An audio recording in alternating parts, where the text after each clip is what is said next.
یہ بڑی لمبی سی تقریر کی، جس میں سے میں ایک ہی چیز سمجھا ہوں کہ وہ یہ تیاری کروا رہا ہے قوم کو کہ کیونکہ آئی ایم ایف سے ہم نے اگریمنٹ کرنی ہے، اس لیے قوم تیار ہو جائے مزید اور مہنگائی کے لیے۔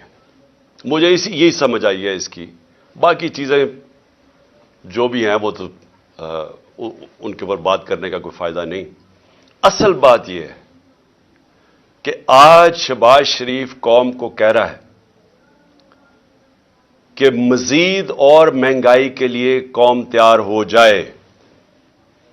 میں سب سے پہلے سوال شہباز شریف سے پوچھتا ہوں کہ کیا آپ کو پتہ ہے یہ سوشل میڈیا کا زمانہ ہے؟ اب جب بھی جو بات کرتے ہیں تو اب ایک ایسا زمانہ آ گیا ہے کہ ایک دم وہ آپ کی پرانی تقریریں اور آپ کی جو بھی آپ نے پہلے لوگوں سے وعدے کیے ہوئے ہیں وہ سب ایک منٹ میں وہ نکال کے سامنے لے آتے ہیں۔ یہ ہے سوشل میڈیا کا زمانہ۔ صرف چلے جائیں کہ آپ نے جب ہماری حکومت تھی تو آپ نے کس قسم کی تقریریں کی؟ آپ نے کیسے قوم کو بتایا کہ لوگ مہنگائی میں ڈوب گئے ہیں، پٹرول کی قیمت 2 روپے بڑھ گئی، بجلی 2 روپے یونٹ بڑھ گئی، اور مارچ کرو اسلام آباد میں، گرا دو اس حکومت کو۔ کیا آپ کو یاد ہے؟ اگر آپ کو یاد نہیں تو یہ سوشل میڈیا آپ کے سامنے لے آئیں گے آپ کی ساری تقریریں۔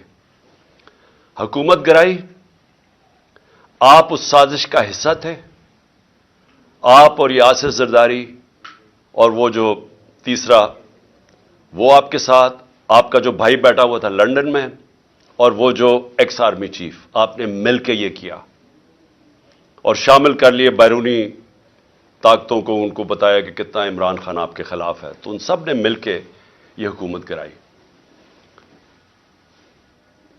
آپ نے وعدہ کیا کہ ایک دم ملک ٹھیک ہو جائے گا، ایک دم خوشحالی آ جائے گی۔ 10 مہینے میں جو اس پاکستان کے ساتھ ہوا ہے، دشمن بھی پاکستان سے یہ نہ کرے۔